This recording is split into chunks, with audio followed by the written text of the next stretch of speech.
and welcome back to the CODESHO podcast, everybody. Welcome. So, I kind of want to start this one off with a quote from my dad, which is that he says, my dad's a pilot or whatever, so Mm. he found success in his career for sure. And he says, I found success because of a lot of hard work and a lot of lies that people told about me.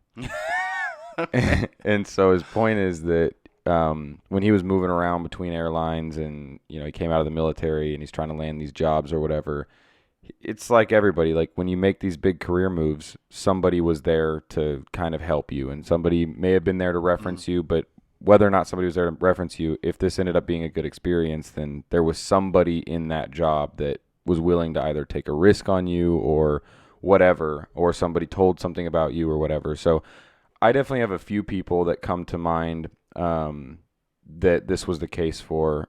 At my last job, I didn't have anybody that referenced me, um, nor would I say that anybody necessarily lied about me, but I did have like the office. I guess she was like the office manager. I think she was. She actually might have had a C-level position. The company wasn't making any money though, so I'm not Mm. sure if that really meant anything. Sorry, Heather, but no, she was amazing. She seriously was. And I have so much gratitude for her. She really helped me kind of kickstart my career and really start to establish some confidence in myself. And maybe she did lie about me a little bit because I really, at this job, I really wanted to take a real leap at Android development. For some reason, I felt like that was calling me. Like I Mm. really wanted Mm. to do that. I really wanted to focus on that. I felt like I had a little bit of skill in iOS, but I really wanted to establish that Android skill.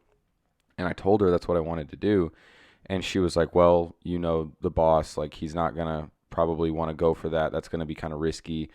And I was like, I know, but like I know that this is what I want to do. I know that I can do this. And this lady was really amazing. Like she really I see her more of a friend than I do a boss. And I think she'd feel the same way. She was just super, super cool.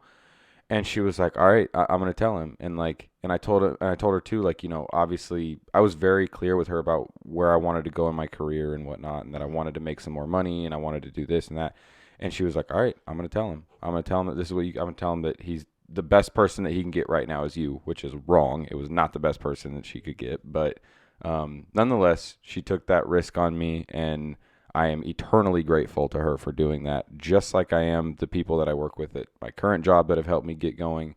And I guess the whole point here is that like when you are able to find some success in your career, you're not a lone wolf. If you are, you're a unicorn. Like Mhm. it's Mhm. going to be off of the back of other people that help kind of prop you up and get you Oh where you yeah, want to yeah. go. So I guess the simple message here is just during this episode, we want to talk a little bit about gratitude and just kind of paying that forward, but also looking back on those people that help you get there and trying to be one of those people, Mhm. you know? So I remember when I was in school. Like your story reminded me of course lots of people have helped me. That's the thing. Nobody really gets anywhere without being helped. You helped me a lot because like I had mentioned, I didn't really know much. I'd never even created a server before. There was a bunch of gaps in my knowledge about like web development and even app development to a certain extent, like not necessarily Android, but just developing an app for like a big company. But I remember this feeling because when I was a sophomore in school, like for the first year of being a freshman, and then the half of being a sophomore, I would go to school. I had friends a little bit, and I had study group. I'd go to school, and then I would go home, and I would just do my work, right? But uh, second year, we have this. Actually, maybe it was even just first year. It doesn't matter. But we have this assignment where we have to build a triangle rasterizer. Like you build the thing that like interpolates the colors or the textures on the triangle yourself. And it was just the hardest. It was like the hardest assignment anybody had done at that time. And I remember I wasn't going to get it done. That was basically it. And I remember coming into the lab. Labs were open also on the weekend, and there was a bunch of people in my class, and it was like some people that I knew, and we got together and we worked on it all together, and we helped each other. And I just remember thinking, because like one of the things that the teachers had all said at that point was, make friends because you can't. Nobody does this alone. And even though they gave that advice, I was sitting at home working on it alone, and it just it wouldn't have worked out. Like, Yeah. and I think that's a reason why a lot of people quit DigiPen is because they try to go in at it alone, and you're not going to. Yeah. I literally had the same problem in college. They Mm. literally gave us the same advice, and I feel like when you're in college especially, you just think that that's kind of corny or Yeah, whatever. yeah, Like yeah. they're trying to tell you like, make these study groups or whatever. Mm. The way that they organize it in school seems bad. Like there's a better way to do it. I feel like what they ended up doing, forcing us to do, is instead of working on a project, especially a programming project, the way that you should, sort of the way that Mm. I think DigiPen did it in the end, y'all's like final assignment or whatever, Yeah. where you work with those The students. game. Yeah, yeah. Well, we do that every year actually, which is nice. Yeah, that's Yeah. cool. Yeah, they didn't do that. What we had to do was more of like a theoretical presentation, Hmm. like maybe a computer science presentation or a presentation about. I want to say we gave a presentation about sorting, but it was like just theoretical. It was like the difference between a bubble sort or whatever, like Uh-huh. we had to do a presentation on that, but like we did research and we got information from the book, but like I don't think we really knew what we were talking about. We just kind of like said, well, this is kind of how this one works, some cool slideshow Yeah, yeah, animations, yeah. and that was it. And I don't know, that wasn't a good representation of how you work in the real world at all. Yeah, of course not. I wish that they would have done more like what y'all do. But anyways, that it's a really good point that people should pay more attention to. Like seriously establish those relationships. I've in transitions at jobs before, I've been surprised at how other people were able to help me, and I've also helped other people too. So, one of my best friends, one of my buddies, he when he came to where we were working at now, I didn't even really reference him necessarily. I didn't reference him, but I told him about the opportunity. I Hmm. said, I think this is a good career move for you. Like it's something that you haven't done before, but you can really build off of this. Whereas he was doing like security before, Yeah, yeah. and so I think that that paid off. Now this guy is more grateful than anybody I've ever met, which is Yeah. great because it makes me feel like, wow, I know that you appreciate the Yeah, help that yeah, I yeah. gave you, and I don't know. That goes back to kind of something that my parents always instilled in me that I need to do a better job of, but they were always telling me like as a kid, and I never understood until later when I did this for somebody else, and they were grateful to me. My parents always told me when somebody does something for you, show so much gratitude for it, show so much thankfulness for it that it's almost too much. It's almost Oh, I excessive like that. Yeah. because then that person's going to be like, dang, like it solidifies that I like helping this person. Yeah. I know that this person's going to appreciate what I do. There's just too many people in the world that like take some little help that somebody gives them, never show gratitude, and kind of stay silent about it. And it's like, if you want more people to help you out, you got to go out of your way to make people feel like they made the right Well, decision. well, I mean, let's contrast that with because like we've both worked with like jerk coworkers before, No. and yeah, and so contrast that with like who would you want to help? The person who really showed appreciation for like because obviously if I go and I help you, it takes time out of my day, right? Which is we can talk about paying it forward and so Yeah, so yeah. maybe I don't care about that anyway, but it takes time out of my day and maybe like if you were a junior developer and it's not just time, maybe it's also like eating into my workday or eating into my after hours or something like that. But if you come back and you say, I really appreciate it, thank you so much, versus like not caring or being a jerk later or whatever, or yeah, like which person are you going to want to help again? Yeah, yeah. So like if you want to get help again, you should just appreciate. I think just in general, I think it's a better attitude to have um just being polite. Like maybe I'm overly polite, not as much as some of the people in the South. I had a buddy from like Tennessee or I forget where he was from, Oklahoma. but like he always said like yes ma'am, yes sir, which I also really liked. Yeah. But I say please and thank you, and my wife Tay, she learned a lot of English from me, just like when she's at the store, and so now she by default just says please and thank you all the time, Yeah. and I think that's a better way to be. You sound more polite, and if you sound more polite, if you come with like a friendly face, I think in general people are going to come at you like, matching that. Yeah. Funny story about the whole yes ma'am, no ma'am thing. That was like, I didn't realize as a kid that there was anything other than that. Because like Mm. when I was a kid growing up, mostly in Texas, like your friends' parents would like smack you if you were like, if you didn't Yeah. say yes, ma'am, like I'm ma'am, like you go. And then it's funny because I moved here, and Vegas is not like that at all. Yeah, Like yeah. people generally don't like that. Seattle wasn't like that either. Yeah, they don't want you to say that at all. And I told she was older, like my neighbor down the street. Her grandson ended up becoming one of my best friends growing up, and anyways, she was like late 50s, and so for sure she's yes ma'am, no ma'am. Hmm. Like, Hmm. and in like the first week that I was here and I was meeting them, the first time I was like, oh yes ma'am, whatever, and she like gave me this sour look, and I was like, oh, what was that about? What? And then I kept saying it over and over again. And once I became real close with them, I actually lived with them at one point for a short period of my life in high school. She would actually smack me. She's like, "I stop." And it was like I used to get smacked for not saying it. Now I'm getting smacked for saying whatever.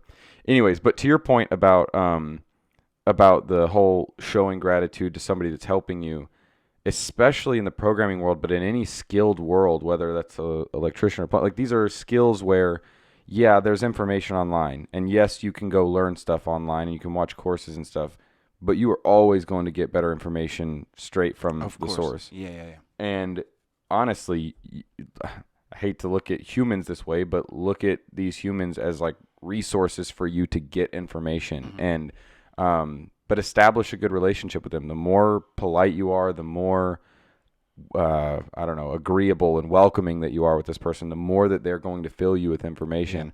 I find myself getting excited about telling other people, helping explain things that they don't understand if they are super grateful.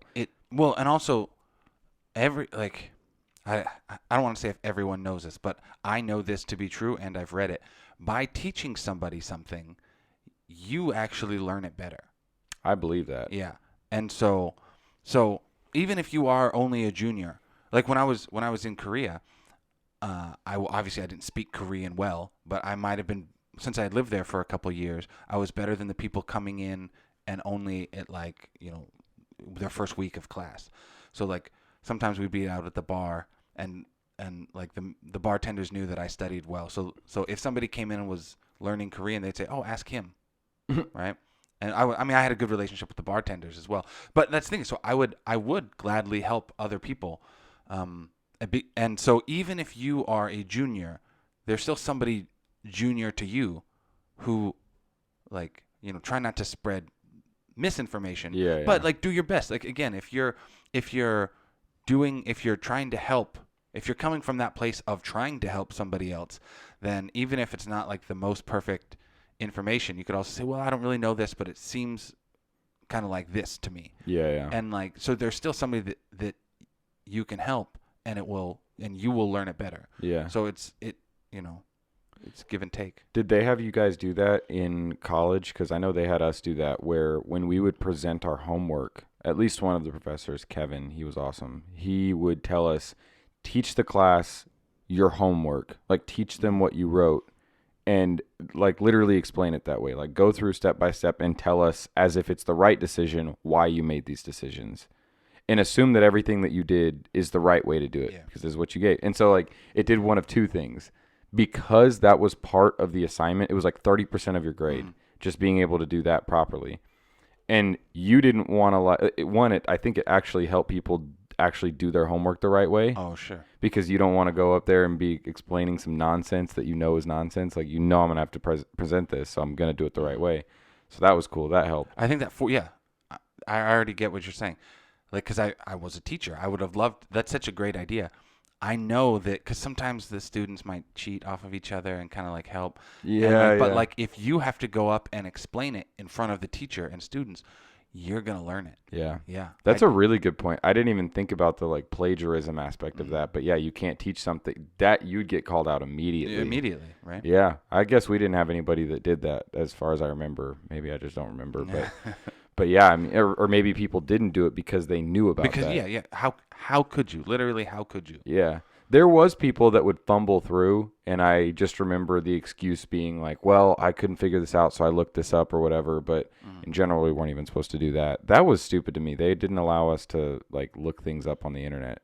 But I think a lot of colleges are like that where with the programming stuff, if it comes out that you're looking stuff up on the internet, that's like disciplinary action or whatever. Really? Yeah, yeah, it was at our school. But anyways, I don't remember how people got around that because I definitely did. I had to get help all the time. I literally went on. That's the job. We always say that. That's the Googling is the job. Yeah, you have to be an expert Googler. But yeah, I mean, I would always get help on like Code Mentor and stuff. By the way, not affiliated, but there's a little plug for them. They, I mean, they really did Are help you, me. are you sharing some gratitude about Code I, Mentor? I really am. Yeah, I'm sure. I actually to even further to that, there was a guy. What was his name? I think his name was Alejandro, maybe. Mm.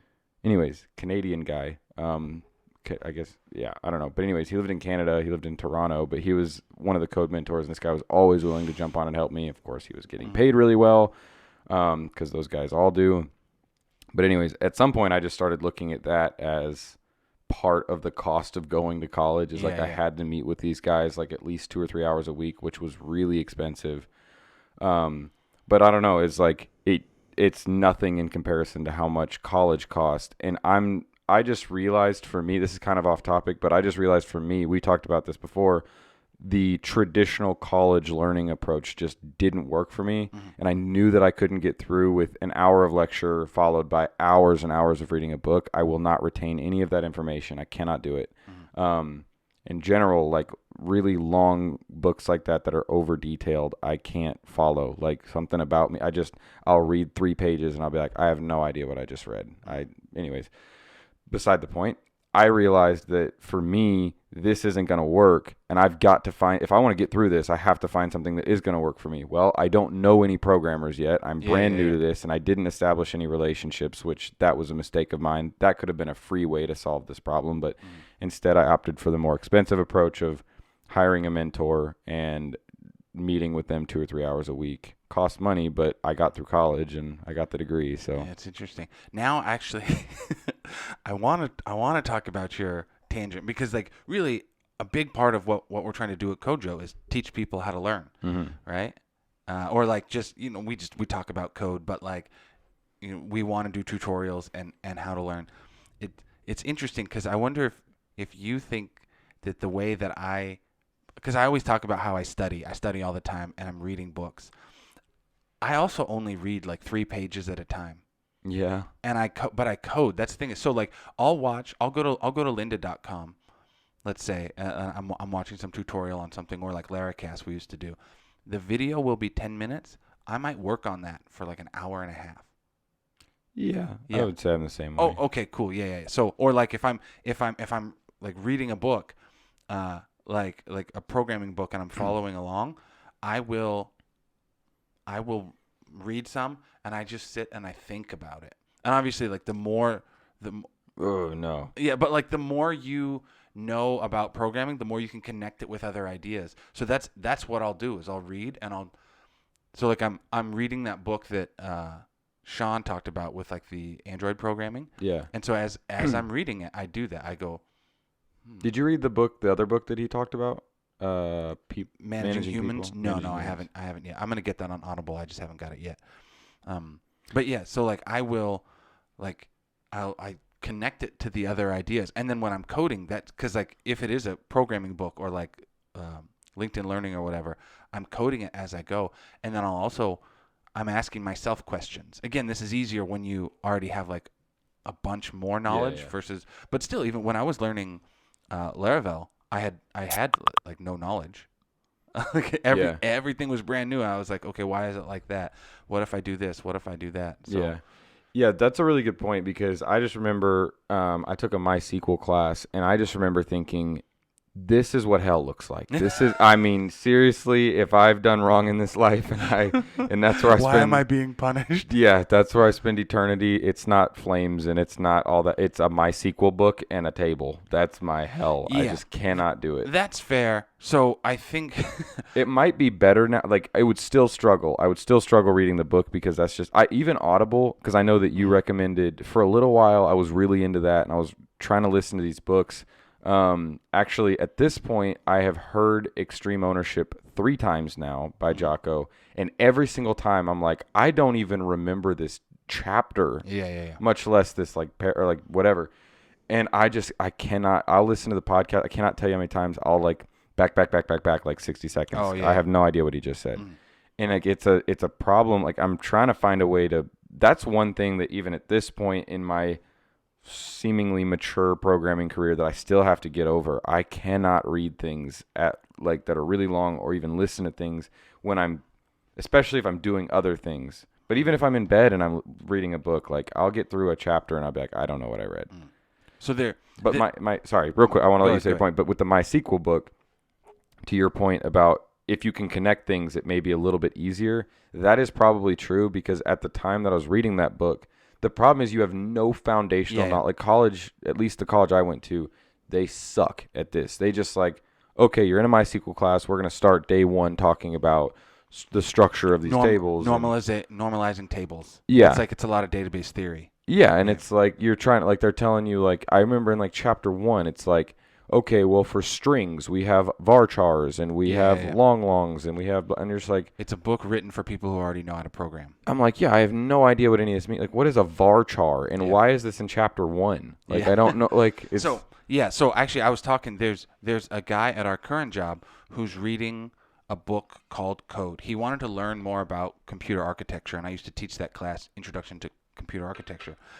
And so there's this really cool book by Charles Petzold called Code, and it's more like a fun storybook than a textbook, but it does go through like the details of binary numbers and like an 8-bit adder and stuff like that, and even some assembly.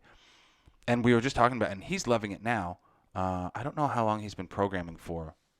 He's been working at our company for at least a year. This is Nighthawk. oh, okay.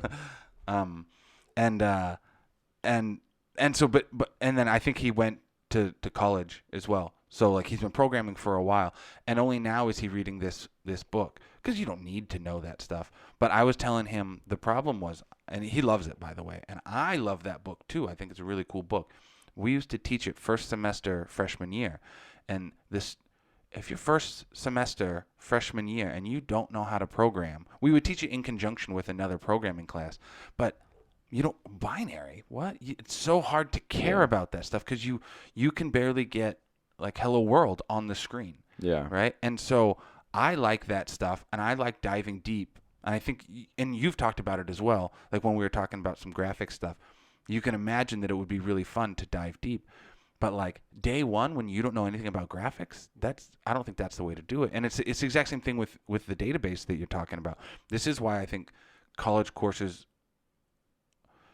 they could be better, right? I don't know what college originally was supposed to be for. Maybe it was for like the elite, whatever. Okay, so you're just expected to know more. But I think it would be better. It would be better to say, hey, let's connect this website. We have this, like the teacher has a framework. Now let's connect it to this database and like put it up on the internet. And maybe that would be super expensive for a college, but you're paying thousands of dollars anyway. But the point is, if you could do some actions, you don't understand the actions yet, and watch the end result. When you're new, you care about the end result. Yeah. And you do that, and then actually I did used to do this when I was trying to teach a topic, as I would show the current problem, like up to where we're at, we have this problem. Like with, let's say you're talking about arrays, right? Okay, so I know about ints. What if I need like 50 ints? Ooh, am I going to create 50 variables? Let's try it. Let's see. And so I would show that problem and I go, I wish we had a better tool. Well, we do have a better tool. Yeah. So I would try to do that to like pique their interest. Yeah.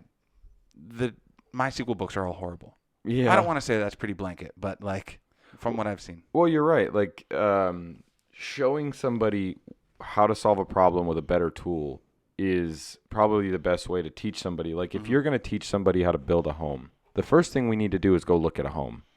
Yeah. Okay, I'm not going to tell you about structure or architecture of a home or infrastructure.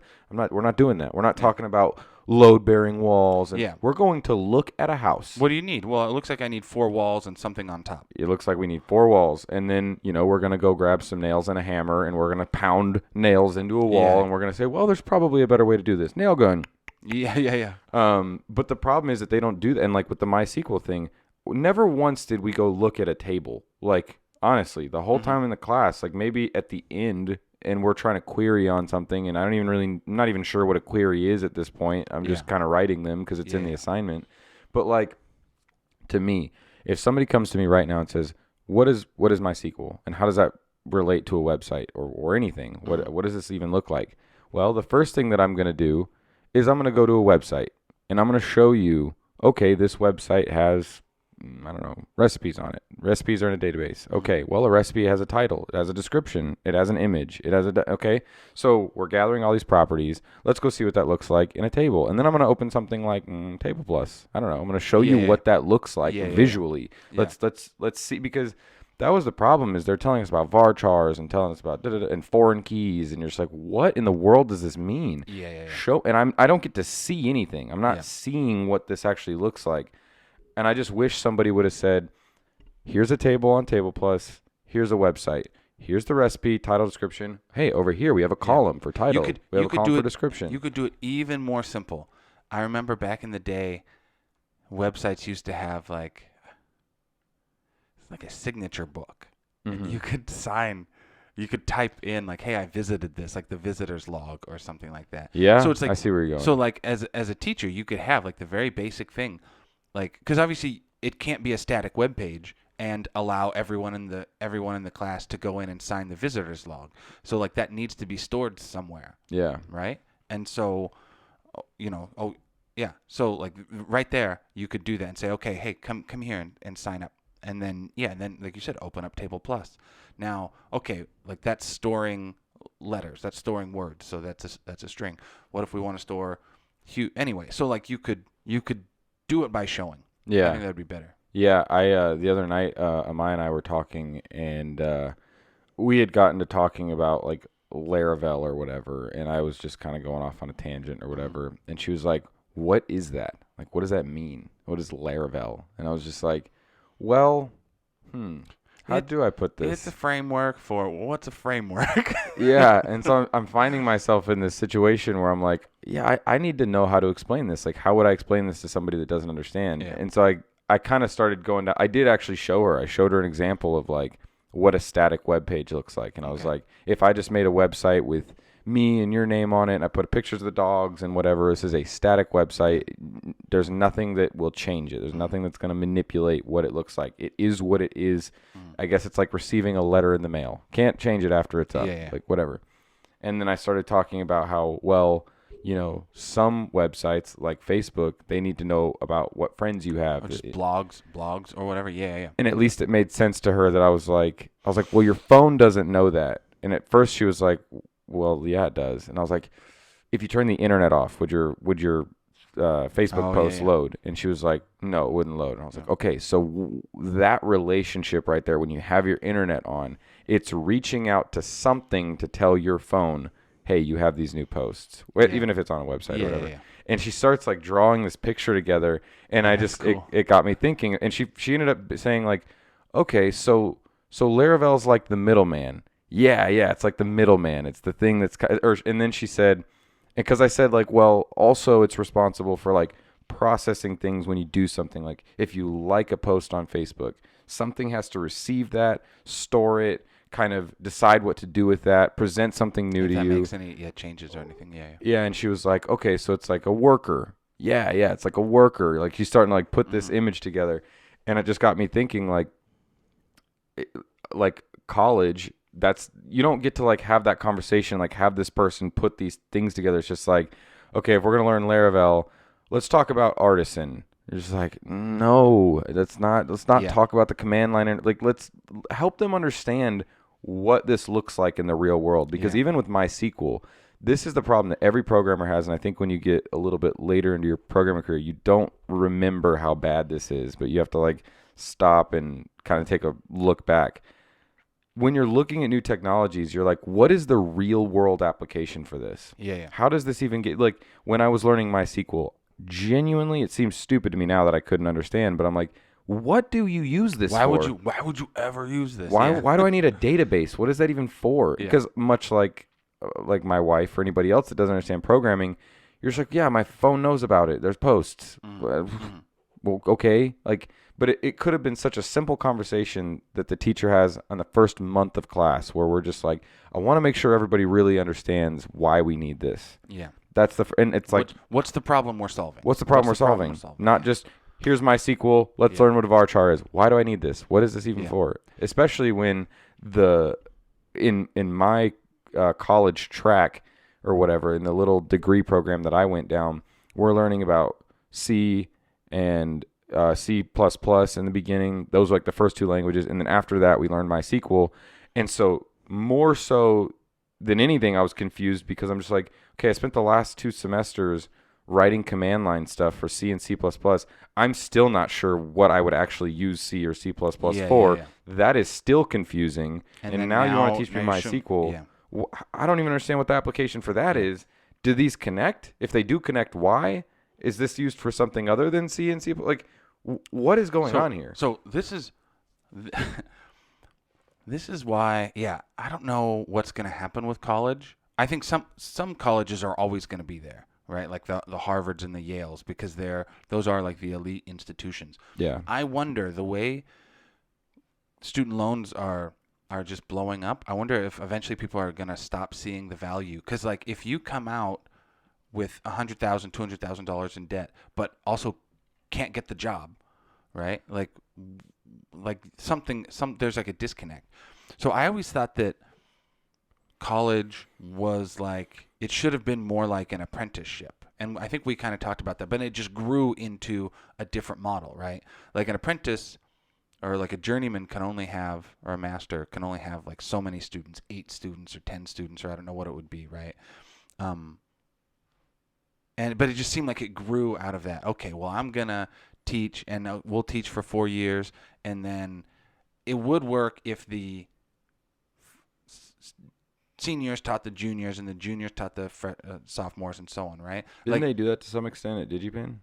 a little bit. I mean, yeah, like we did have big labs, and sometimes like the seniors or juniors would be like lab monitors or whatever. Yeah, so like, or like, yeah, of course every class has like a TA.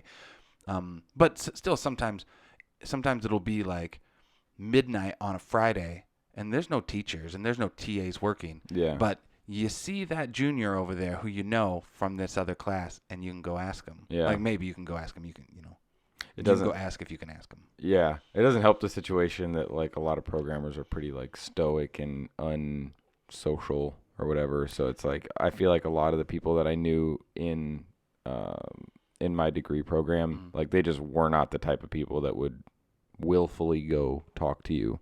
But it would have been helpful. Well, I guess this actually kind of ties it back to the gratitude and the paying it forward. Like recognize if you are that freshman or sophomore, no, or sorry, if you are that junior or senior, you probably got help when you were a freshman or sophomore. So, like, do your best to go and see if there's anybody that can help. Yeah, and I mean that you can help. I mean, not to get like all philosophical, but the world does need more of that. The world needs more people that are willing to help the next guy kind of move along. I mean, it definitely, that was the case for me. Like there was definitely a lot of people that even a guy that we work with now, Simon, that hopefully is going to be coming on the podcast soon. This guy was really, really helpful to me. Honestly helped me establish some confidence, told me, you could do this. If you need help, let me know. I will help you. If you get in a rut, that's fine.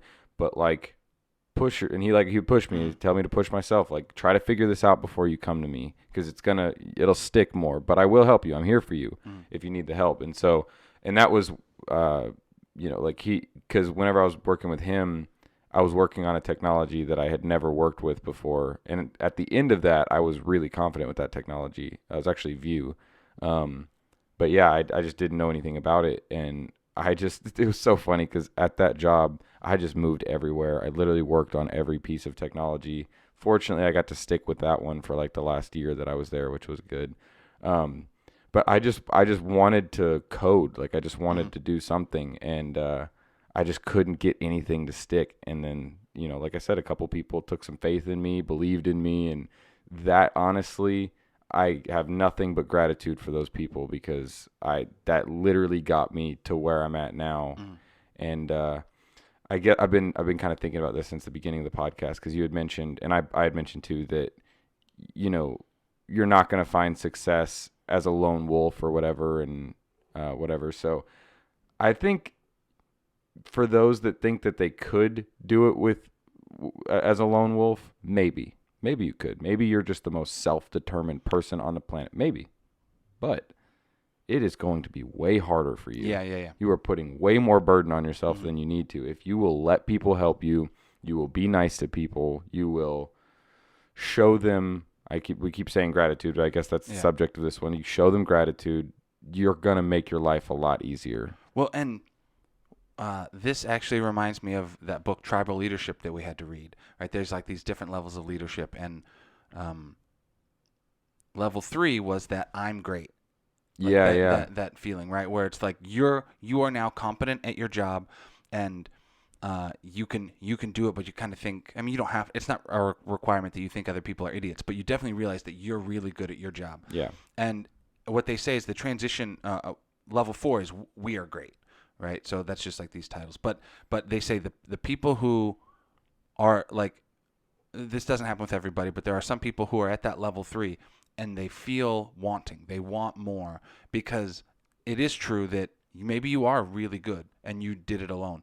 But at a certain point, you're going to reach tasks that you probably can't do alone. Like because it's just such a big task. Not that you're dumb. It just might take you so long, or you just need help with people with other skills. So that level 4 is all about that teamwork, yeah. and which is part of the reason we wrote that or we read that book at work. But yeah, so like it is important to understand maybe you could do it alone. It is going to be a lot harder, but you also might reach that point where I want to do something bigger, and you realize that you need other people. Yeah, I feel like a lot of people miss this mark, and yeah, I think I did too because in the beginning I'm thinking that I've got it figured out. I'm starting to move in the right direction, and I just felt like when I let other people help me or other people do things, they don't do them the way that I would do them, and that's Mm-hmm. frustrating. And I just want to do it the way that I want to, and whatever. And even when I wasn't in leadership positions, but I'm going to talk a little bit about the leadership stuff because I feel like there's some parallels here between tribal leadership and what Jocko kind of talks about, which is like letting people have the opportunity to lead, but Mm-hmm. not even just to lead, but just to be a part of your team. Like give people the opportunity to show you what they can do. Yeah.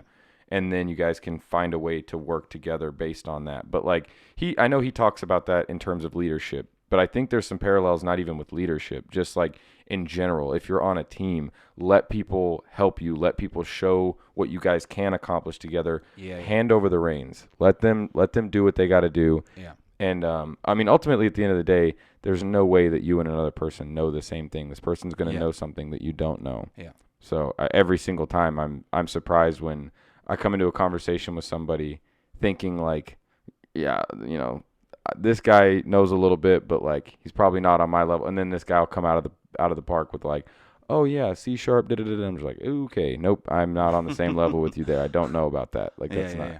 Yeah. And so I mean, whatever. That's what I'm saying. Like when you give people the opportunity, and then I mean, I try to take those opportunities to actually learn a little bit about that from that person, especially because now, you were talking about being able to draw those parallels. Well, now when I hear somebody talk about a technology that I'm not super familiar with, hey, let's talk about it, especially if you want to. If you Yeah. want to Yeah. talk about it, let me pick your brain because Exactly. Yeah. I can draw those Because then, parallels yeah, now. because then you can learn from other people. Absolutely. Yeah.